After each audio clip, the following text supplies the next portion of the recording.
ایک شخص کا کارنامہ، وہ یہودی فتنہ گر، وہ روح مصدق کا بروز، ہر تباہ ہونے کو ہے اس کے جنوں سے تار تار۔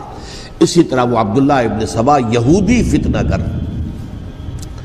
آج اہل تشیع میں سے بعض حضرات کہتے ہیں کہ یہ عبداللہ ابن سبا یہ تو افسانوی شخصیت، اس کی حقیقت کوئی تھی ہی نہیں، حالانکہ ان کی اپنی کتاب میں رجال کشی کے اندر اس کا ذکر موجود ہے، اور یہ بھی موجود ہے کہ حضرت علی رضی اللہ تعالیٰ عنہ نے اپنے عہد خلافت میں اسے زندہ جلوایا ہے۔ اس کی وجہ کیا تھی؟ یہ آیا مدینے کے اندر اسلام کا لبادہ اوڑھ کر اس نے چند عقیدوں کی اشاعت شروع کی۔ سب سے پہلے حضرت علی تو خدا ہیں، گاڈ انکارنیٹ، اوتار کا تصور، جیسے ہندوؤں میں ہے رام چندر جی خدا کا اوتار، اور عیسائیت میں بھی پہلے گاڈ انکارنیٹ کا تصور تھا کہ حضرت مسیح خدا کا اوتار ہے، انکارنیشن آف گاڈ۔ تو اس نے کہا کہ حضرت علی تو خدا کا اوتار ہے، خدا ہے۔ نمبر دو، اس نے کہا کہ ہر نبی کا ایک وصی ہوتا ہے جس کے حق میں وہ وصیت کرتا ہے، تو حضور صلی اللہ علیہ وسلم کے وصی حضرت علی ہیں، لہذا خلیفہ تو اول روز سے حضرت علی ہیں، حضرت ابو بکر، حضرت عمر، حضرت عثمان یہ تو غاصب ہیں، اور حضرت عثمان کی خلافت تھی اس وقت تو خاص طور پر۔ پھر اس نے جو قبائلی عصبیت تھی اسے بھڑکایا۔ پرانی جو عصبیت چل رہی تھی قریش کے اندر، وہ دو گھرانے ایک دوسرے کے مد مقابل تھے۔ دیکھیے، ایک ہوتا ہے قبیلہ، ایک ہوتا ہے گھرانہ۔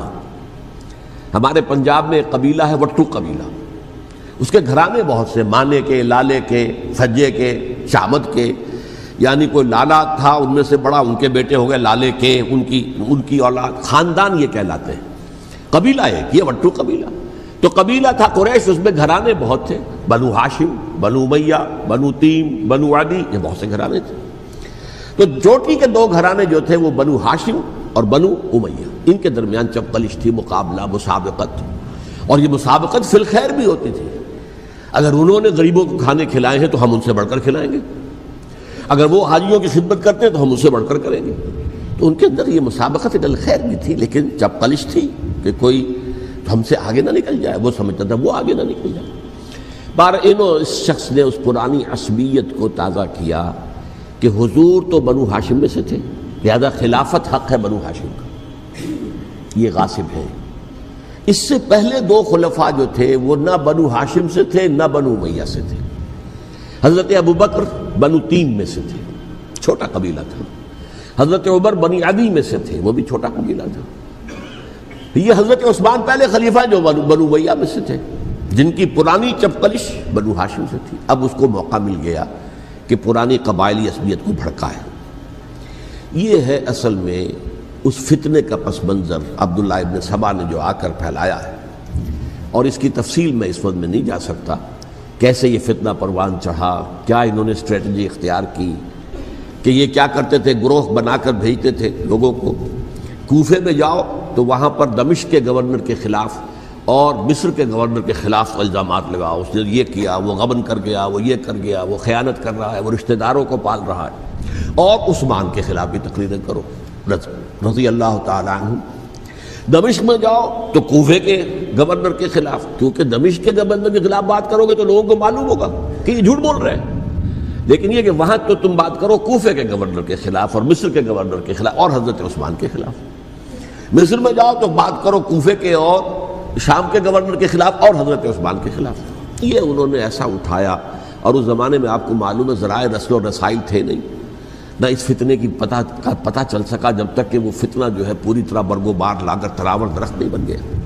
اس کے نتیجے میں حضرت عثمان رضی اللہ تعالیٰ عنہ شہید ہوئے، اور خلیفہ پھر حضرت علی رضی اللہ تعالیٰ عنہ کو انہی سوائیوں نے، جنہوں نے گھیراؤ کیا تھا، جنہوں نے حضرت عثمان کو شہید کیا ہے، یہی حضرت علی رضی اللہ تعالیٰ عنہ کے ارد گرد ہو گئے۔ اور حضرت علی رضی اللہ تعالیٰ عنہ بھی نہیں چاہتے تھے خلافت کی بیعت لینا، لیکن آخر کیا کرتے؟ کیا وہ امت کو بغیر خلیفہ کے چھوڑ دیتے؟ حضرت زبیر سے کہا گیا، انہوں نے نہیں مانا، رد کر دی بات۔ حضرت طلحہ سے کہا گیا، انہوں نے نہیں مانا۔ حضرت علی سے کہا گیا، اب عشرہ مبشرہ میں سے یہی تو تھے نا، لہذا انہوں نے تسلیم کر لیا، خلافت ہو گئی۔ لیکن اس کے بعد جو خانہ جنگی ہوئی ہے، اس خانہ جنگی کے نتیجے میں نوٹ کر لیجئے کہ 1,00,000 کے قریب مسلمان ایک دوسرے کی تلواروں اور نیزوں اور برچھیوں اور تیروں سے ختم ہو گئے، ہلاک ہو گئے۔ یہ ہماری تاریخ کا تاریخ ترین باب ہے۔ 5 سال، 4.5 سال حضرت علی کی خلافت کے اور 6 مہینے حضرت حسن کی خلافت کے رضی اللہ تعالی عنہ۔ اس سے کیا ہوا کہ ایک طرف تو اسلام کی جو توسیع ہو رہی تھی، تھمتا نہ تھا کسی سے سیل رواں ہمارا، وہ سیلاب رک گیا، انٹرنل سیبوٹاج ہو گئی نا، اب تو اندر ہی آپس ہی میں اگر دست و گریبان ہو گئے تو باہر اب کیا توسیع کرتے ہیں، وہ توسیع کا عمل رک گیا۔ اور یوں سمجھیے کہ جیسے ٹرک اگر کبھی چل رہا ہو، بھرا ہوا ہو، لوڈڈ، اور وہ چڑھائی چڑھ رہا ہو، تو اگر کہیں موشن ٹوٹ جائے، ٹرک کو رکنا پڑے، تو ڈرائیور کے جان پر بن جاتی، اس لیے کہ اس کو دوبارہ سٹارٹ کرنا، اور جبکہ وہ چڑھائی پر ہے، انکلائن پر ہے، آسان کام نہیں ہوتا، خطرہ ہوتا ہے وہ پیچھے جو ہے وہ نہ جائے۔ اور پہاڑی علاقوں میں آپ کو معلوم ہے ذرا پیچھے چلے جانے کا مطلب جو ہے بہت خطرناک جو ہے نتیجہ نکل سکتا ہے۔ بہرحال حضرت علی رضی اللہ تعالیٰ عنہ نے اپنے خلافت میں ایک کام یہ کیا، اب اس کی کیا مصلحتیں تھیں یہ تو انہی کے علم میں ہوگا، ہم قیاس کر سکتے ہیں، میں اس طرف میں نہیں جانا چاہتا۔ ابھی تک خلافت کا مرکز تھا مدینہ منورہ، حضرت ابوبکر، حضرت عمر، حضرت عثمان، وہیں جہاں حضور صلی اللہ علیہ وسلم رہے تھے اور جہاں پر کہ حضور مدفون تھے۔ لیکن حضرت علی نے اپنا مرکز جو ہے وہ کوفہ بنا دیا۔ اچھا، اس کی ایک ظاہری وجہ یہ سمجھ میں آتی ہے کہ اسلام کا جو پھیلاؤ ہو گیا تھا، وہ سلطنت اتنی وسیع ہو گئی تھی کہ مدینہ منورہ بہت جنوب میں اور بڑے صحرا کو عبور کر کے جانا ہوتا تھا۔ کوفہ جبکہ ایسی مقام پر تھا کہ جہاں سے مشرقی راستہ جا رہا ہے ایران کو، عراق کے اندر تو ہے وہ شہر کوفہ، اور پھر ایران اور خراسان اور ہندوستان کو راستہ جا رہا ہے، وہیں سے شمال کی طرف جا رہا ہے، شام کی طرف اور ترکی کی طرف، اور وہاں سے پھر یہ کہ مغربی افریقہ کو بھی کنٹرول کرنا، جو شمالی افریقہ کو وہ بھی آسان تھا۔ بہرحال حضرت علی نے کوفہ کو اپنا مرکز بنایا، اور نتیجہ یہ ہوا کہ سبائیوں کا بھی مرکز وہی بن گیا، چونکہ انہوں نے اپنے آپ کو گردا گرد رکھا حضرت علی کے رضی اللہ تعالیٰ عنہ۔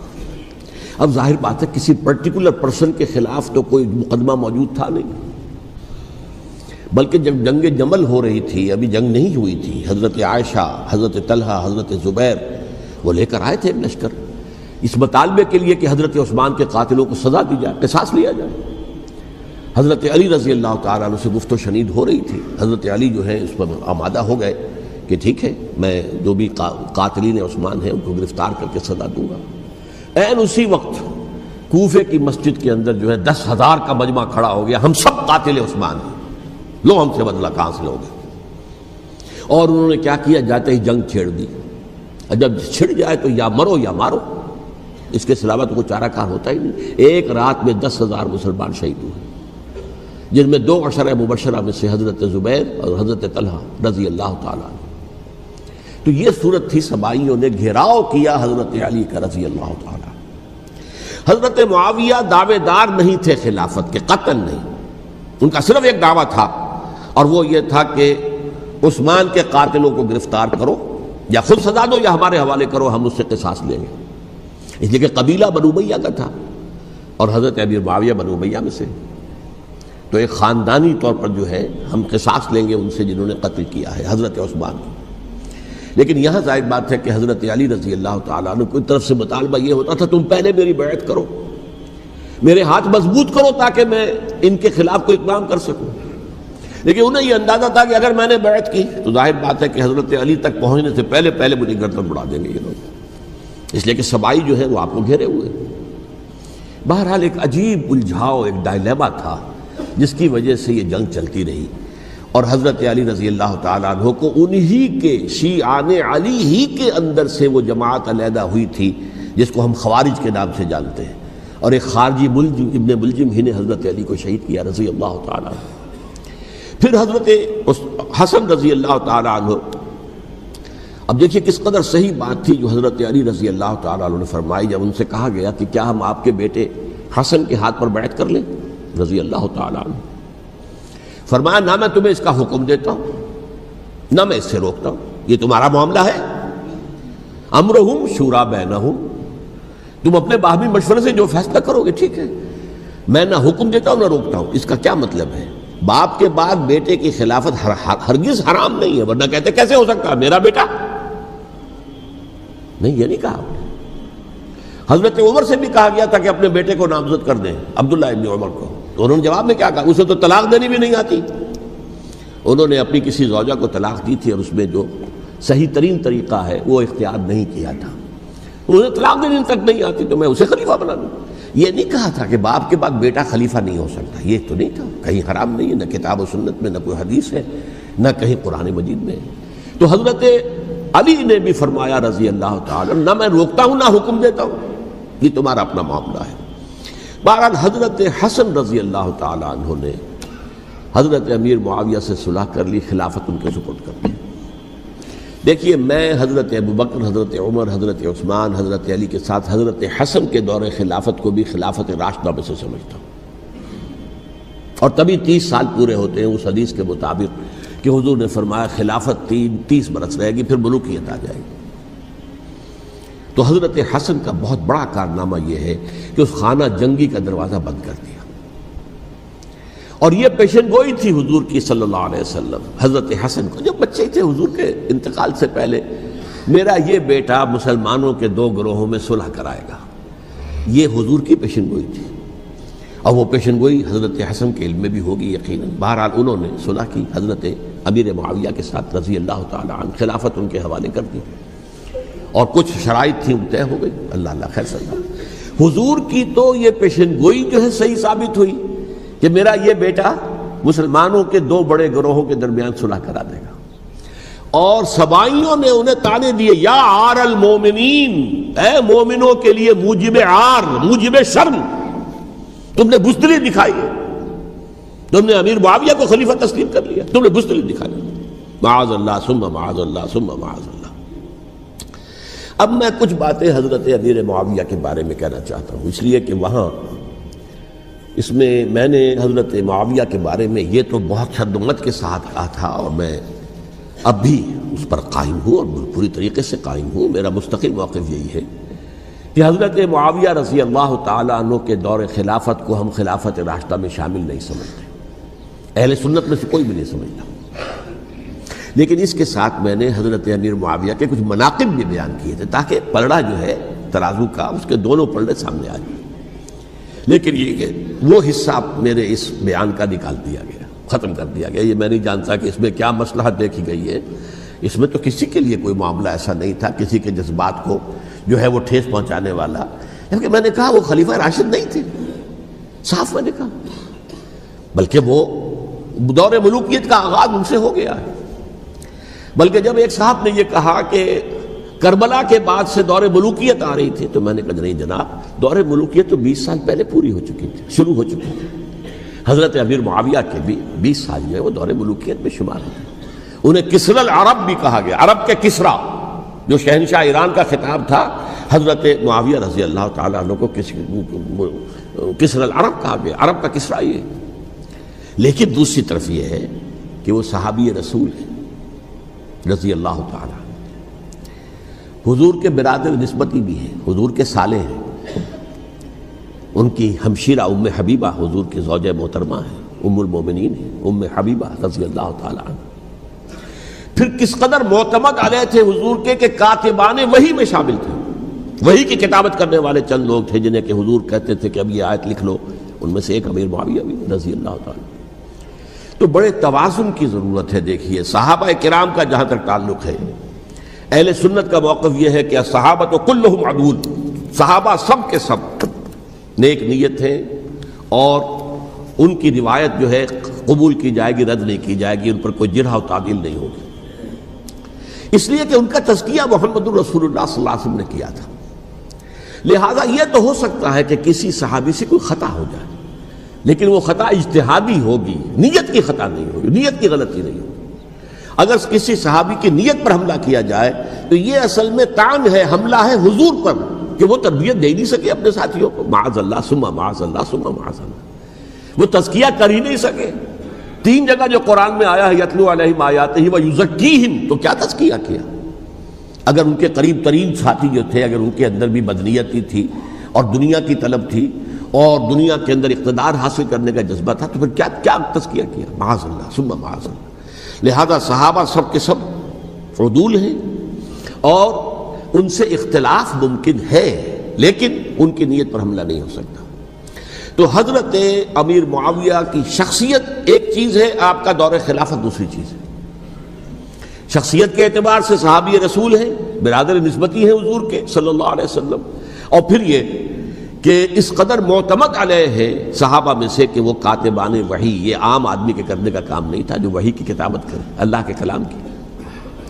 البتہ یہ ہے کہ جیسا کہ میں نے عرض کیا، ان کا دور خلافت راشدہ نہیں ہے، وہ ملوکیت کا دور ہے۔ یہ میں نے جیسا کہ عرض کیا، میں نے ایک صاحب نے جب یہ کہا کہ ملوکیت شروع ہو رہی تھی، میں نے کہا شروع نہیں ہو رہی تھی، ملوکیت تو 20 سال پہلے شروع ہو چکی تھی۔ اسی طریقے سے ایک صاحب نے کہا تھا کہ اسلام کو قائم کرنے کے لیے حضرت حسین میدان میں آئے، میں نے کہا یہ بھی غلط ہے، اسلام تو 60 سال پہلے قائم ہو چکا تھا، نبی اکرم صلی اللہ علیہ وسلم کے دستے مبارک سے اسلام قائم ہو گیا، جاء الحق وزهق الباطل ان الباطل کان زهوقا، پھر 30 برس تک وہ کامل شکل کے اندر قائم رہا۔ تو اسلام جو ہے در حقیقت اب قائم کرنے والی بات نہیں تھی، البتہ اس کے اندر زوال شروع ہو گیا تھا، اس زوال کے عمل کو روکنے کے لیے حضرت حسین میدان میں آئے۔ یہ ایک چیز کو صحیح تاریخی پرسپیکٹو میں رکھنا، تو جس طرح سے دین کو قائم کرنے کے لیے دیکھیں، قائم تو کیا محمد رسول اللہ صلی اللہ علیہ وسلم والذین معہ رضی اللہ تعالی عنہ، انہوں نے کیا تھا۔ ہاں اب جو ہے وہ اپنی اس شاندار حیثیت سے نیچے گرنے لگا تھا، وہ میں بعد میں عرض کروں گا کہ میں نے اسے کیا عرض کیا تھا کہ یہ اس زوال کو روکنے کے لیے کسی طریقے سے یہ اپنی اصل حقیقت پہ قائم رہے، یہ حضرت حسین رضی اللہ تعالیٰ عنہ کی سعی تھی۔ اچھا، حضرت امیر معاویہ کے جو 20 سال ہیں وہ پورے امن، سکون، اطمینان، کوئی جھگڑا، کوئی فساد، کوئی اختلاف، کوئی باہمی فانت جنگی، کچھ نہیں، 20 سال۔ یہ بھی تاریخ کی بڑی چشم کشا حقیقت ہے جو عام طور پر لوگوں کے علم میں نہیں ہے۔ سبائی بھی دبکے رہے، حضرت امیر معاویہ کی حکومت اتنی مضبوط تھی، کنٹرول، کہ ان کو کچھ سر اٹھانے کا موقع نہیں ملا، موجود تھے، دبکے رہے۔ جیسے کہ میں نے کہا، ریولوشن کے آخری مرحلے پر آ کر جو مخالفین ہیں وہ دب جاتے ہیں کہ پھر دیکھیں گے موقع ملے گا تو پھر لیں گے ان سے حساب کتاب۔ 20 سال رہے ہیں پورے امن کے، 10 سال کے بعد یعنی درمیان میں ہے حضرت امیر معاویہ کا عہد خلافت۔ ایک صحابی جو کہ بزرگ صحابہ میں سے ہیں، مغیرہ ابن شعبہ رضی اللہ تعالی عنہ، وہ آتے ہیں اور وہ کہتے ہیں کہ دیکھیے امیر المومنین، کتنی بڑی خانہ جنگی رہی تھی مسلمانوں کی آپس میں، اور اب بھی اگر آپ کسی کو نامزد کیے بغیر چھوڑ گئے امت کو تو پھر خانہ جنگی ہو جائے۔ 1 لاکھ اس وقت جو ہے وہ ہلاک ہوئے تھے، نہ معلوم اب کتنے ہلاک۔ لہٰذا آپ اپنی زندگی ہی میں نامزد کر دیجئے کسی کو خلیفہ، ولی عہد بنا دیجئے۔ حضرت امیر معاویہ نے ابتداءً جو ہے انکار کیا نہیں، لیکن ان کے دلائل ایسے تھے وزنی، اور میں سمجھتا ہوں کہ وہ بات صحیح تھی جو مغیرہ ابن شعبہ نے کہی، اس لیے کہ اب صحابہ کرام میں سے جو کبار صحابہ تھے وہ تو سب دنیا سے رخصت ہو چکے تھے، اب تو یا صغار صحابہ رہ گئے تھے جو حضور کے زمانے میں بچے تھے، حضرت حسن، حضرت حسین، عبداللہ ابن زبیر، یہ بچے تھے نا، یا تو وہ تھے، اور یا بالکل نو مسلم تھے، اور نو مسلموں میں بڑی تعداد وہ تھی جو ایرانیوں کی تھی، شامیوں کی تھی، ادھر کی تھی، ادھر کی تھی، تو ان کو تو ظاہر بات ہے کہ تربیت نبوی سے کیا خلافت راشدہ سے بھی اکثر و بیشتر کو کوئی حصہ ملا ہی نہیں۔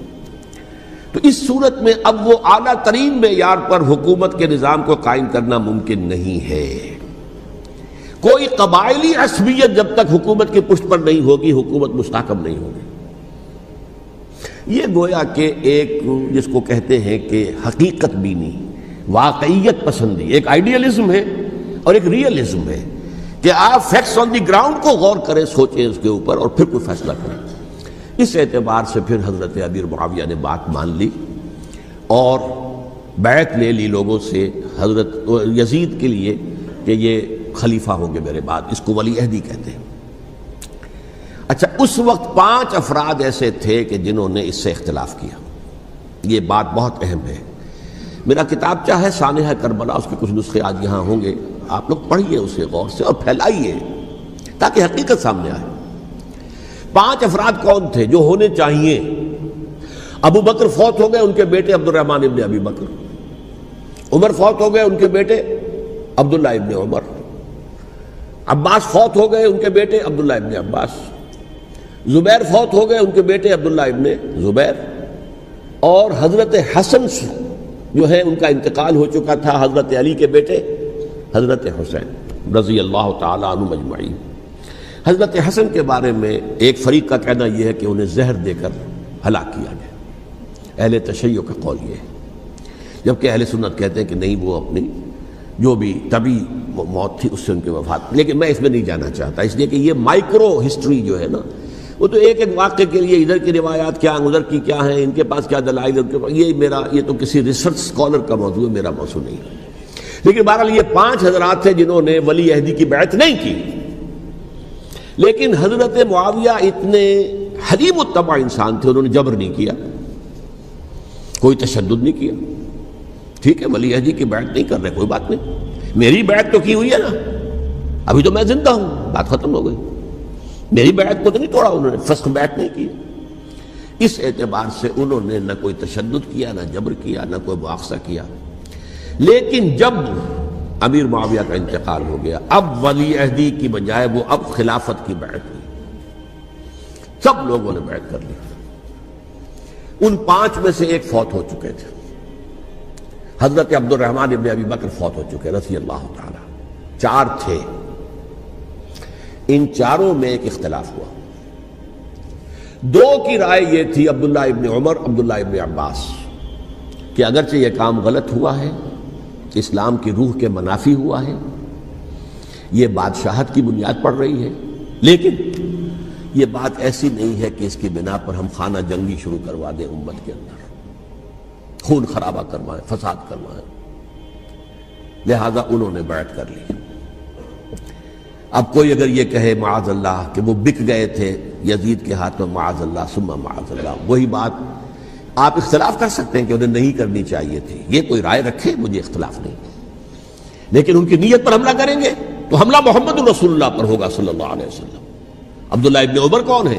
کتنی حدیثیں ان سے جو ہے وہ منقول ہیں۔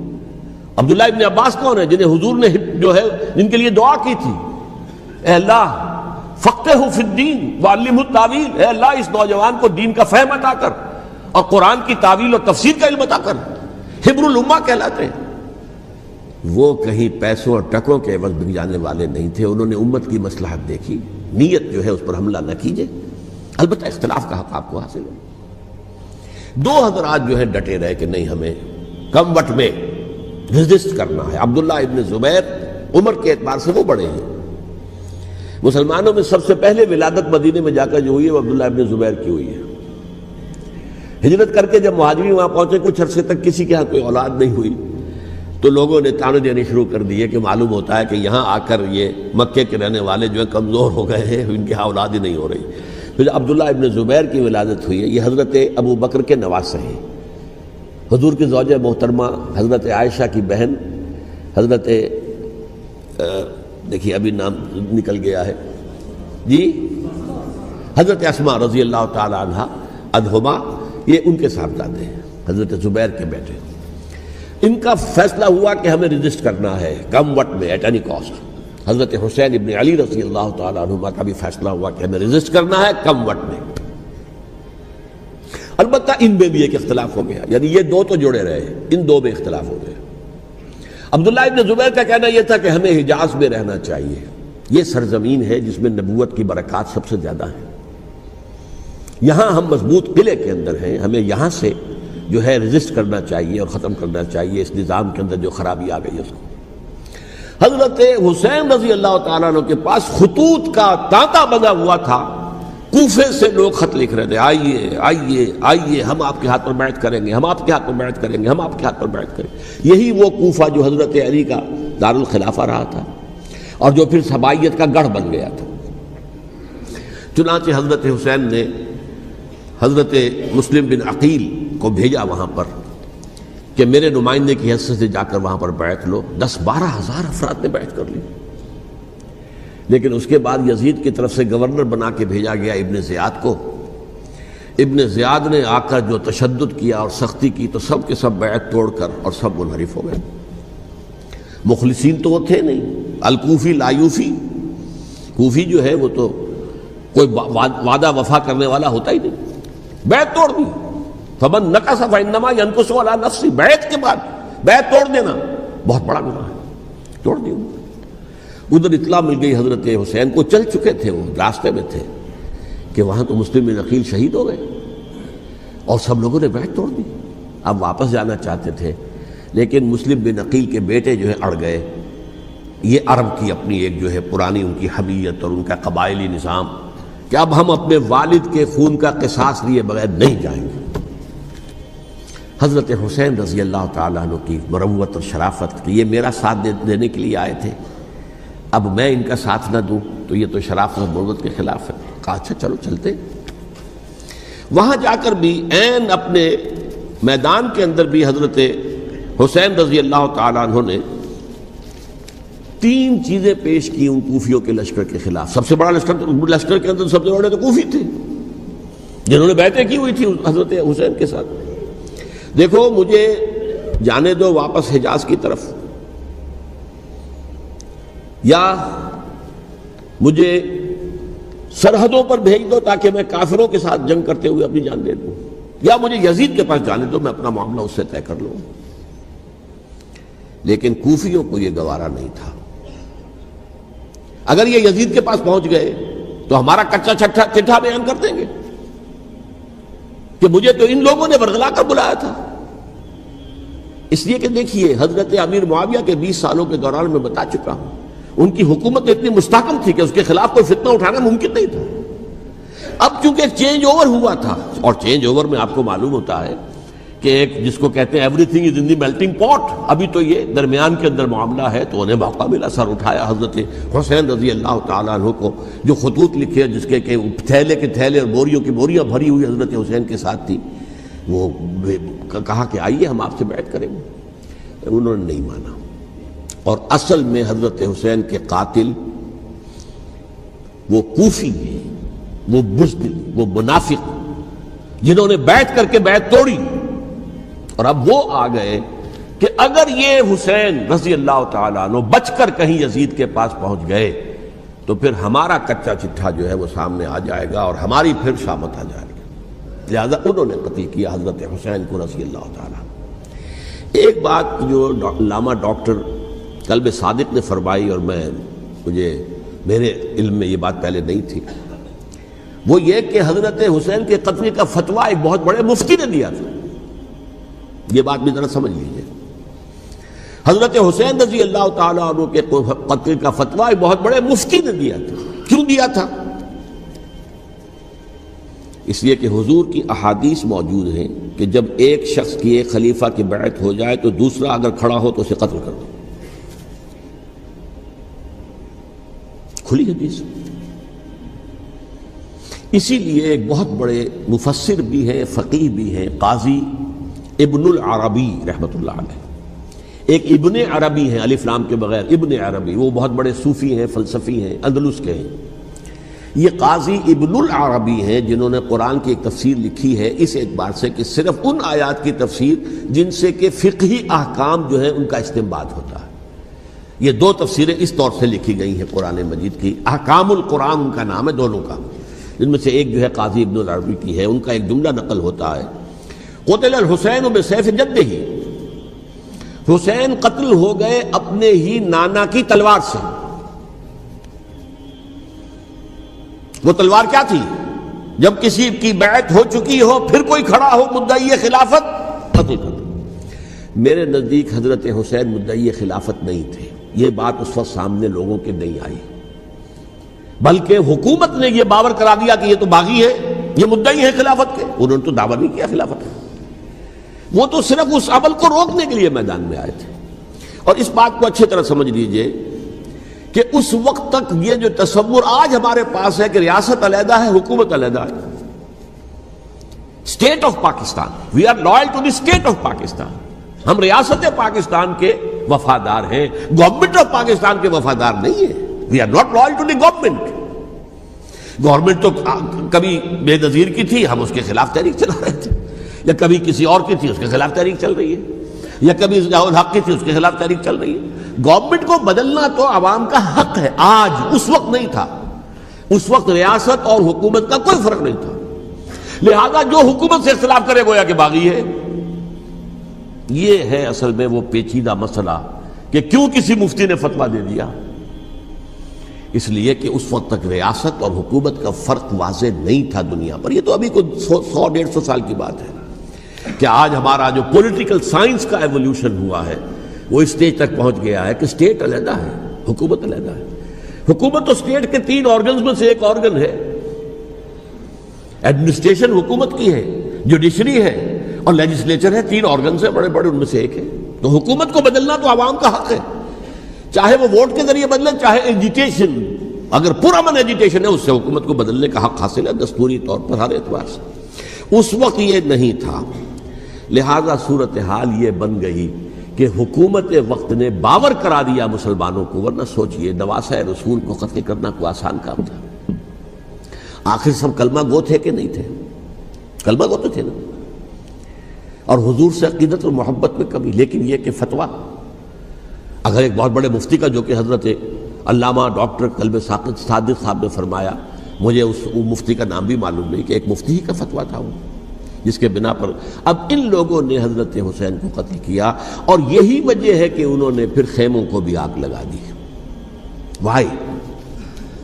حالانکہ دیکھیے اگر دشمنی کا انتقام ہوتا تو حضرت علی بن حسین جو بیمار تھے، جو بعد میں زین العابدین رحمت اللہ علیہ کے نام سے پھر یہ اہل تشیع کے چوتھے امام معصوم ہیں، حضرت علی، حضرت حسن، حضرت حسین، اور پھر حضرت علی بن حسین زین العابدین رحمت اللہ علیہ، کیا ان کو بھی قتل کر دیتے؟ حضرت حسین کی نسل ہی ختم ہو جاتی، لیکن نہیں کیا۔ آگ کیوں لگائی؟ آگ اس لیے لگائی کہ وہ جو ڈاکومنٹری پروف ہے ہماری غداری کا یزید کے خلاف حضرت حسین کو جو ہم نے دعوت دی، وہ جو ڈاکومنٹری پروف خطوط کی شکل میں موجود ہے وہ ختم ہو جائے، ڈسٹرائے ہو جائے۔ اس کے لیے انہوں نے خیموں میں آگ لگائی۔ بہرحال یہ ہے تاریخی پس منظر، یہ اسی سبائی فتنے کا تسلسل ہے جس نے سب سے پہلے حضرت عثمان کی جان لی رضی اللہ تعالیٰ عنہ۔ 5 سال تک مسلمانوں میں خانہ جنگی رکھی، حضرت علی کو پھر شہید کیا، اور اس کے بعد جو ہے 20 سال حضرت امیر معاویہ کے تو سر نہیں اٹھا سکے، لیکن پھر جب ایک چینج اوور ہو رہا تھا تو اس وقت انہوں نے موقع غنیمت سمجھا کہ اب کھڑے ہو جاؤ اور اب دوبارہ ایک فتنہ جو ہے اس کو امت کے اندر پیدا کر دو۔ اچھا، اس معاملے میں ایک بات جو میں نے وہاں کہی کہ ہمارے ہاں شاعرانہ جو مبالغہ آمیزی ہے، یہ میری گفتگو کا حصہ انہوں نے حذف کر دیا ہے، اور میں نے ایک سنی شاعر، بہت بڑے عالم، جن کے حوالے سے آج بھی میری تقریر ہوگی خالق جناح ہال میں، مولانا محمد علی جوہر کے ایک شعر کے حوالے سے کہا کہ قتل حسین اصل میں مرگ یزید ہے، اسلام زندہ ہوتا ہے ہر کربلا کے بعد۔ میں نے کہا بالکل محمل شعر ہے، اسلام مرا ہی نہیں تھا، زندہ ہونے کا کیا سوال؟ اور اگر کسی درجے میں مزمحل یا زخمی ہوا تھا تو وہ تو رہا، کربلا کے بعد بھی رہا، یزید کی حکومت بھی رہی، بنو امیہ کی حکومت بھی چلی، کوئی تبدیلی تو نہیں آئی۔ یہ کیا کہہ رہے ہیں؟ اسلام زندہ ہوتا ہے کربلا کے بعد؟ میں نے کہا اسلام مرا نہیں تھا۔ جیسے میں نے یہ کہا کہ ملوکیت جو ہے وہ اب شروع نہیں ہوئی، ملوکیت تو 20 برس پہلے شروع ہو چکی تھی حضرت امیر معاویہ کے، لیکن ظاہر بات ہے کہ حضرت حسن نے، حضرت حسین نے اس کو قبول کیا، اور حضرت حسین نے تو پھر 10 سال تک ولی عہدی جو تھی چاہے بیعت نہیں کی، لیکن اس کے خلاف میدان میں آ کر چیلنج تو نہیں کیا۔ اس اعتبار سے یہ معاملہ جو ہے اسلام زندہ ہوتا ہے کربلا کے بعد، یہ بے تکی بات ہے۔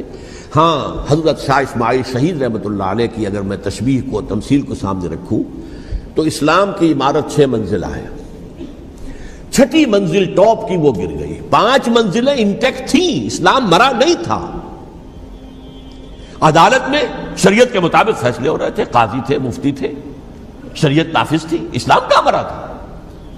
جبکہ خود کہہ رہے ہیں علامہ قلب صادق کے ایک مفتی کے فتوے سے حضرت حسین کو قتل کیا گیا۔ اب وہ مفتی کی رائے، اس کی بدنیتی ہو، جو بھی ہو، وہ جانے، اللہ جانے، لیکن عام مسلمان کیا کرے؟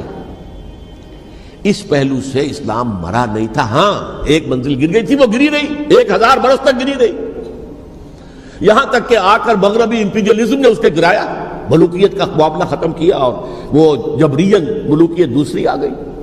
ورنہ وہی بادشاہی چلی ہے.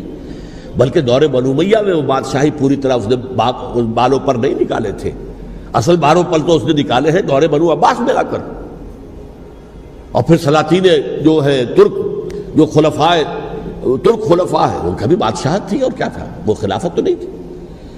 تو یہ تو اسلام میں جو بھی نقص واقع ہو گیا تھا، کبھی واقع ہو گئی تھی، وہ جو کی تو برقرار رہی. اس کو بھی تسلیم کیا. میں اللہ کا شکر ادا کر کے کہتا ہوں کہ دونوں حضرات، دونوں شیعہ دانشور اور بڑی اعلیٰ سطح کے جو شیعہ عالم تھے، انہوں نے اس بات کو تسلیم کیا اور میری اس بات کو چیلنج نہیں کیا.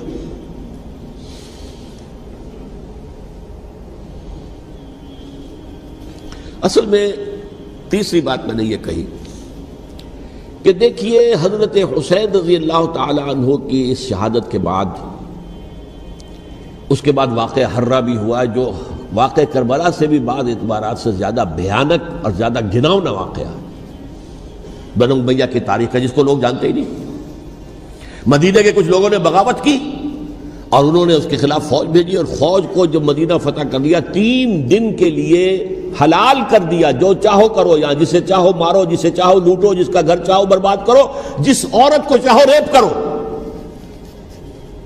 اور یہ مدینہ النبی کے اندر ہوا. تو کاٹ کھانے والی ملوکیت کے اندر بہت سے واقعات ہوئے. عبداللہ ابن زبیر کھڑے ہوئے، انہوں نے حکومت قائم کی تھی، لیکن یہ کہ وہ تو 6 سال کے لیے کامیاب بھی رہے، ایک حکومت قائم کی، بنو امیہ کے ہاتھ پر بیعت نہیں کی، بالآخر ان کی حکومت بھی ختم ہو گئی. پھر حضرت زید کھڑے ہوئے، انہوں نے بغاوت کی، وہ بھی ناکام رہ گئے. پھر بنو عباس میں کھڑے ہوئے حضرت نفس زکیہ، حضرت حسن رضی اللہ تعالیٰ عنہ کے اولاد میں سے، وہ بھی ناکام ہو گئے، شہید ہو گئے. پھر یہ سمجھ لیا گیا کہ اب یہ جہاں تک 6ٹھی منزل ہے وہ تو دوبارہ تعمیر نہیں ہو سکتی. یہ تو جس کی لاٹھی اس کی بھینس، جس کے پاس طاقت ہوگی اس کی حکومت ہوگی، جس کا قبیلہ زیادہ قوی ہوگا، جس قبیلے میں زیادہ عصبیت ہوگی، مضبوط ہوگا، متحد ہوگا، طاقتور ہوگا، اسی کی حکومت ہوگی. البتہ اس کے نیچے لوگوں کے اخلاق کی اصلاح کرو. صوفیاء کرام نے وہ کام اپنے ذمے لیا، اور بالکل وہی کام ہے کہ جو ائمہ اہل بیت کرتے رہے. حضرت حسن کی اولاد میں پھر حضرت علی بن حسین رضی اللہ تعالی، حضرت حسین کی اولاد میں پھر امام محمد باقر، امام محمد جعفر صادق، اور اس کے بعد بھی 5 اور. کسی نے بغاوت نہیں کی. جیسے علماء کرام کام کر رہے تھے اور جیسے صوفیاء کرام کام کر رہے تھے، ایسے ہی وہ مسلمانوں کی علمی تربیت، روحانی تربیت و تزکیہ کر رہے تھے. کسی نے حکومت کو چیلنج نہیں کیا. نوٹ کر لیجیے اس بات کو. حضرت علی نے بھی چیلنج نہیں کیا تھا، حضرت حسن نے چیلنج نہیں کیا، خود صلح کر لی. تو ائمہ اہل بیت جو 12 یہ گنتے ہیں، جن میں سے آخری جو ہے حضرت مہدی کو تو ابھی ظاہر ہونا ہے، ان کے عقیدے کے مطابق وہ روح پوش ہیں، وہ ظاہر ہوں گے. لیکن 11 حضرات کے بارے میں یہ کہ حضرت حسین کے سوا کسی نے بھی چیلنج نہیں کیا وقت کے نظام میں. اور حضرت حسین نے بھی اس مغالطے پر کیا کہ کوفی ساتھ دیں گے، اور یہ موقع ہے کہ یہ جو 6ٹھی منزل اسلام کی گر گئی ہے اسے دوبارہ تعمیر کر دیا جائے. انہوں نے خلافت کا دعویٰ نہیں کیا تھا، یہ انہیں عوام کو مغالطے میں مبتلا کیا گیا کہ یہ خلافت کا مدعی ہو کر سامنے آیا. جیسا کہ میں نے آپ سے کہا تھا، امیر معاویہ نے حضرت علی کے عہد خلافت میں کبھی خلافت کا دعویٰ نہیں کیا. مدعی خلافت نہیں تھے وہ تو یہ کہتے تھے کہ قاتلان حسین جو ہے، قاتلان عثمان کو سزا دو، قصاص دو، بس. اسی طرح حضرت حسین نے بھی. اب دیکھیے اس ضمن میں اس میں کوئی شک نہیں ہے، حضرت حسین رضی اللہ تعالی عنہ کی جو شہادت ہوئی ہے، ان کے ساتھیوں کی، اعزاء و اقارب کی، تاریخ انسانی میں یہ عزم، ہمت، شجاعت، مثابرت، صبر، استقلال، استقامت، اس کی بہت روشن مثال ہے، بہت روشن مثال ہے، بہت روشن مثال ہے. لیکن اس سے تاریخ کی رفتار پر کوئی اثر نہیں پڑا. وہ جو ملوکیت آ گئی تھی وہ اور گہری سے گہری ہوتی چلی گئی. واقعہ کربلا کے بعد تو واقعہ ہررا ہوا میں نے گنوا دیا آپ کو، اس سے زیادہ تو میرے خیال میں کہ اور ہمارے لیے لائق شرم جو ہے کوئی واقعہ ہے ہی نہیں اس پہلو سے۔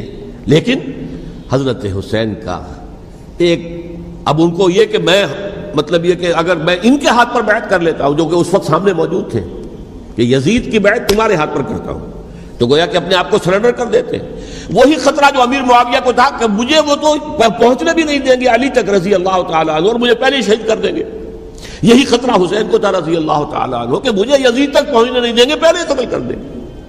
اور ویسے بھی یہ ایک شرافت، مروت اور حمیت اور غیرت اور عزت نفس کا تقاضا بھی تھا کہ بھائی معاملہ ہے یزید کا، میرا مجھے وہاں جانے دو، اللہ اللہ خیر سنا، یو کین اسکورٹ می، میرے دائیں بائیں چلو تاکہ میں کہیں اور بھاگ نہ جاؤں تمہارے خیال میں، مجھے وہاں پہنچا دو، میں وہاں پہ جا کے اس سے معاملہ کر لوں۔ لیکن انہوں نے قتل کیا، اصل قاتلان کوفی، وہی سبائی۔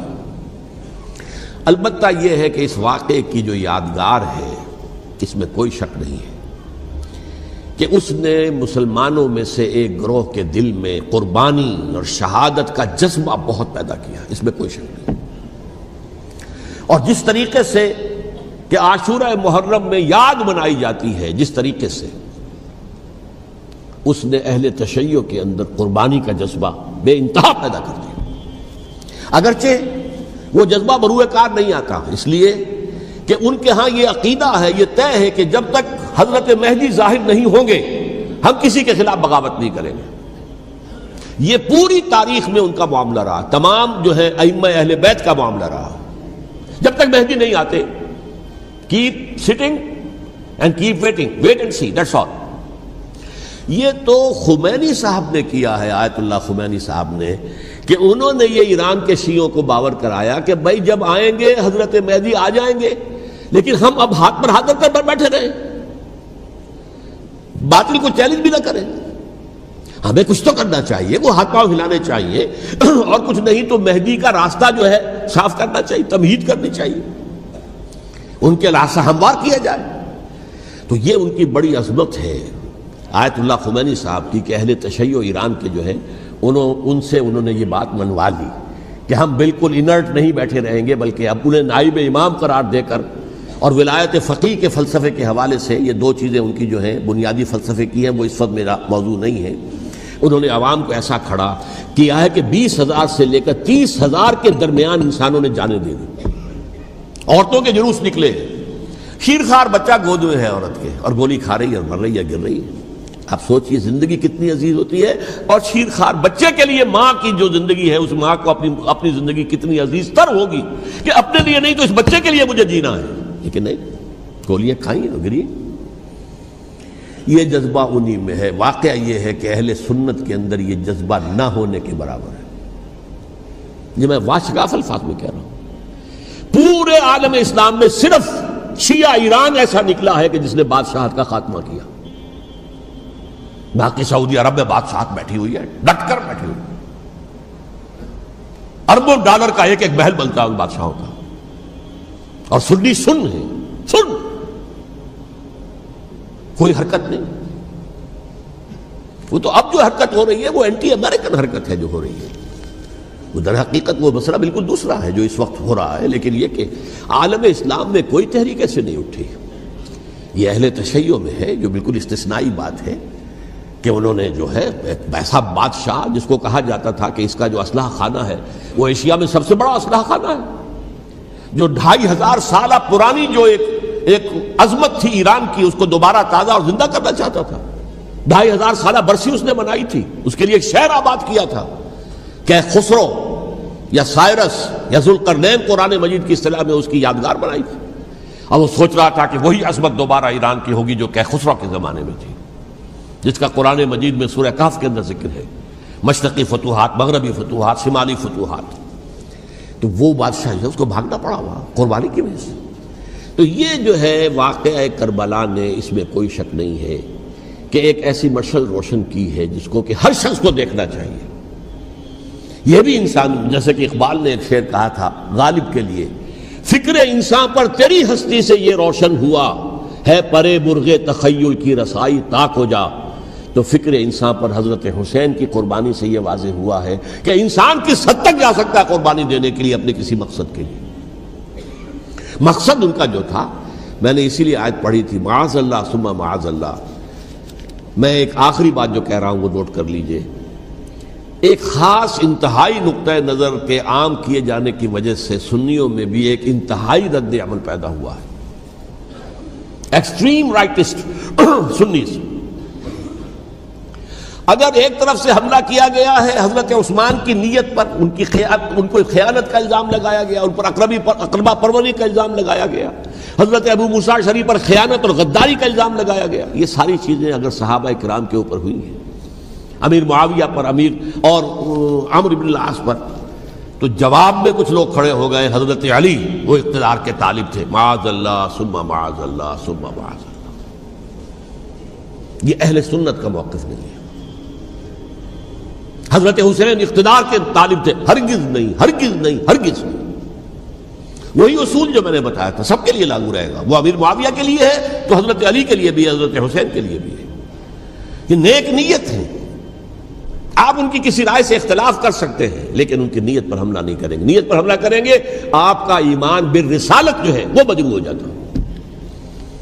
یہ رسول کے ساتھ بھی ہے، رسول نے ان کا تزکیہ کیا، یتلو علیہم آیاتہ ویزکیہم، اس کا سارا عمل محمد کا کیا ہوا صلی اللہ علیہ وسلم۔ تو صحابی کے معاملے میں یہ ہمارے ہاں ان کو اہل سنت جو ہیں، جو معتدل مزاج کے، اور اکثریت ان کی، یہ تو چند لوگ ہیں، ذرا قلم چلا لیتے ہیں تو ان کی بہت سی کچھ چھوٹی چھوٹی کتابیں بھی شائع ہو گئی ہیں بہت، لیکن انہیں اہل سنت نے قرار دیا ناسبی یا خارجی۔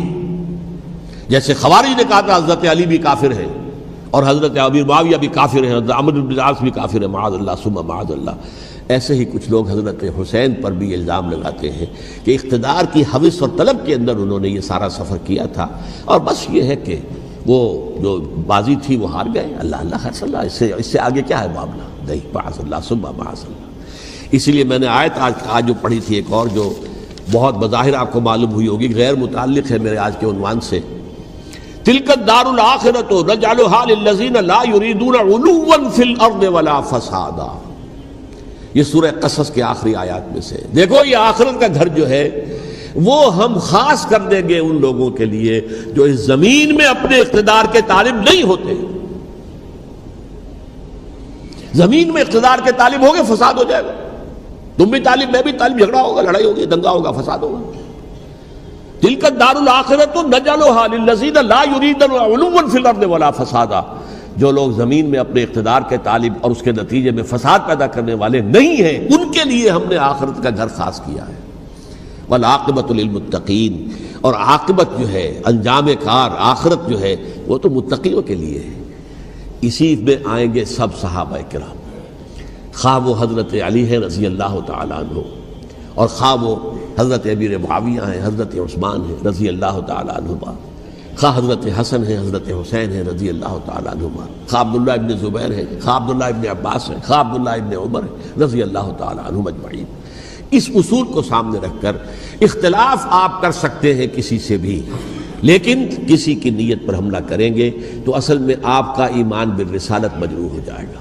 علی کو نبی اکرم صلی اللہ علیہ وسلم نے اپنا نائب بنا کر چھوڑا تھا جب غزوہ تبوک میں جا رہے تھے مدینے میں۔ حضرت علی نے کہا بھی کہ مجھے آپ عورتوں کے ساتھ بٹھا کے جا رہے ہیں۔ فرمایا تمہارا مقام میرے ساتھ وہی ہے جو موسیٰ کے ساتھ ہارون کا تھا۔ ہارون کو چھوڑ کر گئے تھے نا یہودیوں کے پاس جب گئے تھے تورات لینے کے لیے، تو تمہارا وہی مقام ہے میرے ساتھ۔ تو یہ حضرت علی ہیں رضی اللہ، ان کے بارے میں میرا، ان کی کیا عظمت میری نگاہ میں۔ تو یہ 3 کتابچے ہیں، مجھے نہیں معلوم تیسرا یہاں ہے یا نہیں ہے، بہرحال آپ لوگوں کو ریکمینڈ کر رہا ہوں کہ ان کا مطالعہ کریں۔ اب یہ کہ آخری بات یہ کہ اصل ہمارے کرنے کا کام کیا ہے۔ دیکھیے کیوں نہیں کیا کسی نے بھی خروج کا معاملہ، وہ میں واضح کر چکا ہوں، بغاوت نہیں کی۔ کیوں؟ ایک تو ریاست اور حکومت میں فرق نہیں تھا، ذرا کھڑا ہو اور وہ باغی قرار پائیں گے، واجب القتل ہو جائیں گے، فتوے کی زد میں آ جائیں گے، یہ معاملہ تھا۔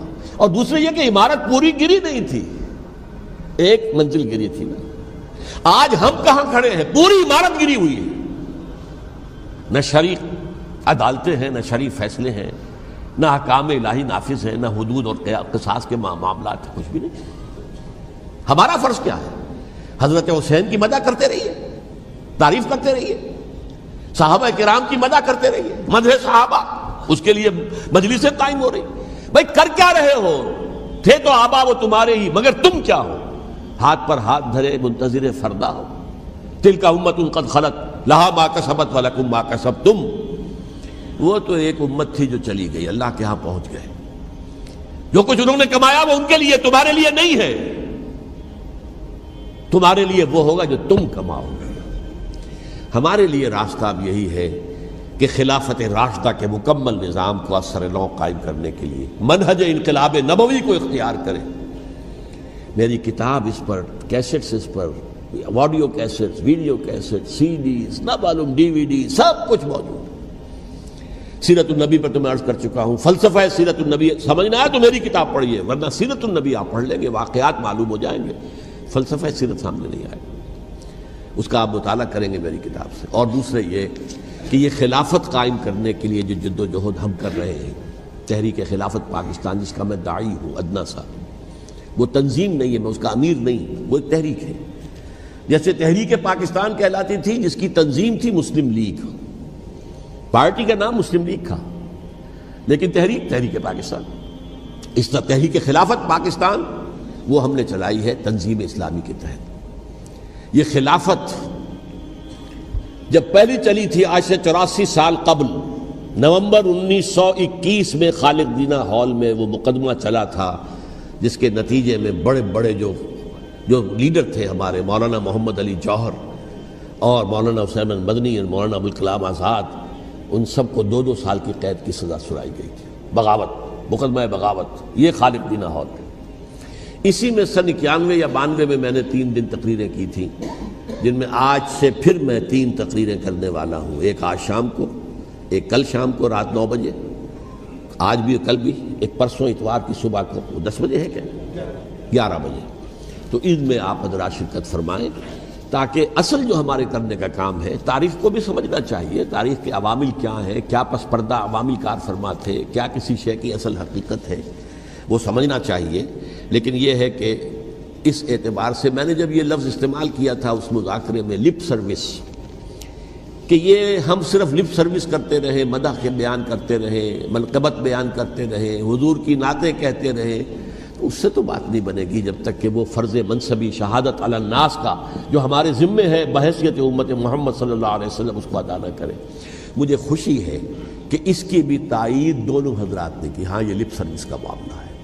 اللہ تعالی حضرت حسین کے نقش قدم پر چلتے ہوئے، بلکہ اصل میں تو ہمارے لیے اسوہ رسول ہے محمد صلی اللہ علیہ وسلم کا، اس پر چلتے ہوئے ہم پاکستان میں اسلام کا نظام خلافت قائم کرنے کی جد و جہد کریں۔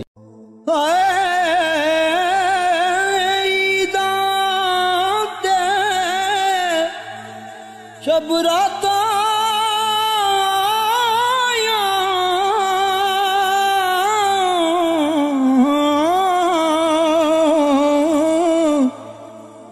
سب لوگ گران آئے،